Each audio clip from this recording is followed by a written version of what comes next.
بسم اللہ الرحمن الرحیم۔ السلام علیکم۔ میں ہوں اعجاز علی اور نئے آنے والے دوستوں سے گزارش ہے کہ میرے چینل کو سبسکرائب کر لیں۔ چلتے ہیں آج کی کہانی کی طرف۔ کسی ملک پر ایک بادشاہ حکومت کرتا تھا۔ اس کی ایک بیٹی تھی جو بہت خوبصورت اور سفید رنگ کی تھی۔ اس کی سفید رنگت کی وجہ سے اس کا نام برف کی شہزادی رکھا گیا۔ برف کی شہزادی ابھی سال بھر کی تھی کہ اچانک ملکہ کا انتقال ہو گیا۔ کچھ عرصے بعد بادشاہ نے نئی شادی کر لی۔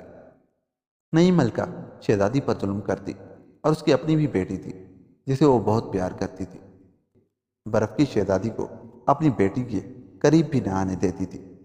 جب یہ دونوں بڑی ہوئی تو ملکہ کا برف کی شہزادی پر ظلم بڑھ گیا۔ ایک دن جب بہت زیادہ برف باری ہو رہی تھی، ملکہ نے شہزادی سے کہا کہ میرے لیے سیب لے کر آؤ، اگر نہ لائی تو واپس نہ آنا۔ بیچاری برف کی شہزادی کیا کرتی، محل سے چل پڑی۔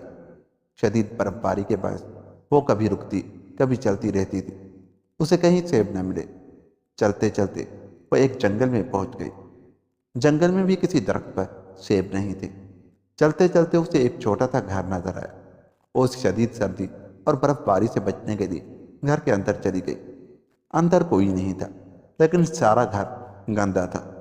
اس نے سارا گھر صاف کیا، کپڑے دھوئے، سبزی پڑی ہوئی تھی وہ پکائی، روٹیاں پکائی اور سو گئی۔ وہ گھر بونوں کا تھا۔ جب بونے آئے تو انہوں نے دیکھا کہ گھر کے سارے کام ہو چکے ہیں۔ جب انہوں نے اندر برف کی شہزادی کو دیکھا تو بہت خوش ہوئے اور اس کے جاگنے پر اس سے اس کے بارے میں پوچھنے لگے۔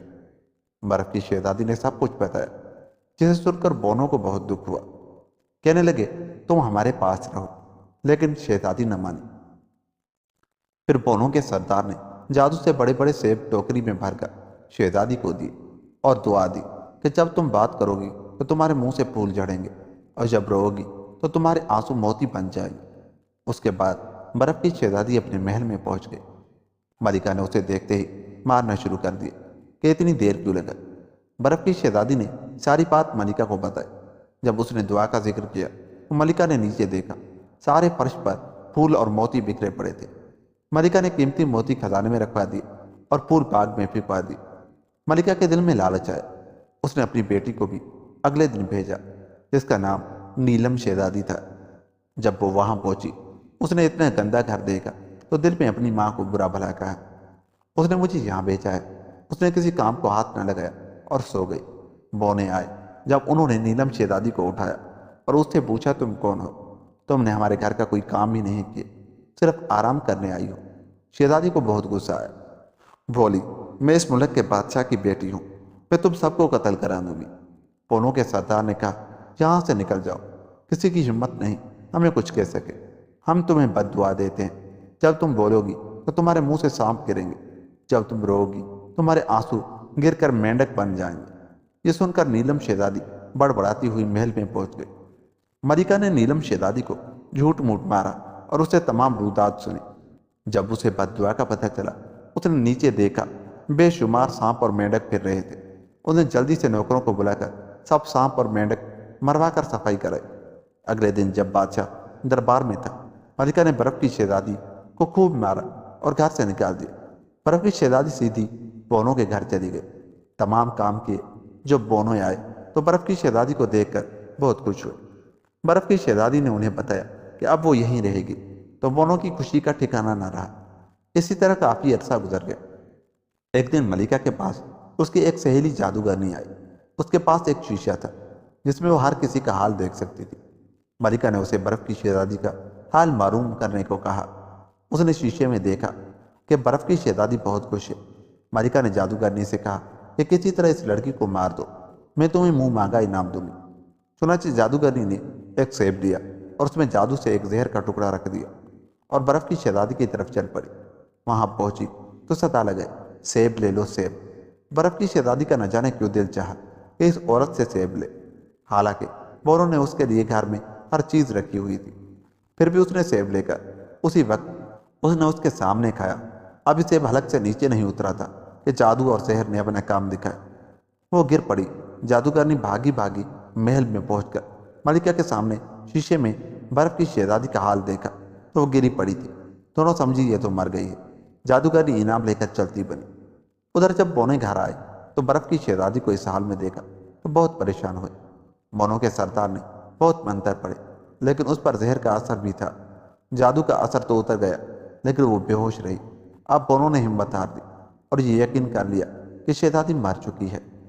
انہوں نے اسے ایک شیشے کے تابوت میں ڈالا اور روتے ہوئے اٹھا کر لے گئے۔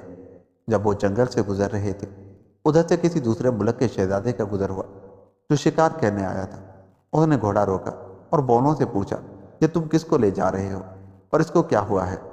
بونے روتے ہوئے بولے یہ ہماری بہن ہے اور مر گئی ہے۔ شہزادے نے جس کا نام عمر تھا اس تابوت کا ڈھکنا اٹھا کر شہزادی کی نبض دیکھی تو وہ چل رہی تھی۔ شہزادے نے کہا یہ تو زندہ ہے۔ بونے یہ سن کر اتنا خوش ہوئے کہ اچھلنا شروع کر دیا۔ پھر شہزادے نے شہزادی کو گھوڑے پر تابوت سمیت رکھا اور اپنے ملک کی طرف تیزی سے بڑھنے لگا۔ وہاں پہنچ کر اس نے طبیب کو بلایا۔ طبیب نے شہزادی کے گلے سے زہر آلود سیب کا ٹکڑا نکال دیا اور کچھ دوائیں دی۔ کچھ دیر بعد شہزادی ٹھیک ہو گئی۔ شہزادی نے بونوں کو اپنے پاس بلا لیا۔ پھر شہزادی کی شادی شہزادہ عمر سے ہو گئی۔ ایک دن دربار میں دو فقیرنیاں آئیں۔ برف کی شہزادی نے پہچان لیا یہ اس کی سوتیلی ماں اور بہن تھی۔ انہوں نے بتایا کہ بادشاہ نے ہمیں تمہارے ساتھ برا سلوک کرنے پر اور نیلم شہزادی کی اس حالت پر ہمیں گھر سے نکال دیا ہے۔ برف کی شہزادی نے انہیں اچھے کپڑے پہنائے اور بونوں کے سردار سے کہا کہ میری بہن کی بد دعا واپس لے لیں۔ سردار نے برف کی شہزادی کی بات مان لی۔ پھر برف کی شہزادی نے اپنے والد کو بلایا۔ سب نے ایک دوسرے کو معافی دی اور سب کی صلح ہو گئی۔ بادشاہ ملکہ اور نیلم شہزادی اپنے ملک چلے گئے اور شہزادہ عمر اور برف کی شہزادی ہنسی خوشی رہنے لگے۔ اور یوں یہ کہانی بھی ختم ہوئی۔ دوستو اگر آپ کو ہماری یہ کہانی اچھی لگی تو چاہتے ہوئے ہمارے چینل کو سبسکرائب کر لیں۔ ملتے ہیں کسی ایسی ہی کہانی کے ساتھ، تب تک اپنا بہت سا خیال رکھیے گا۔ اللہ نگہبان۔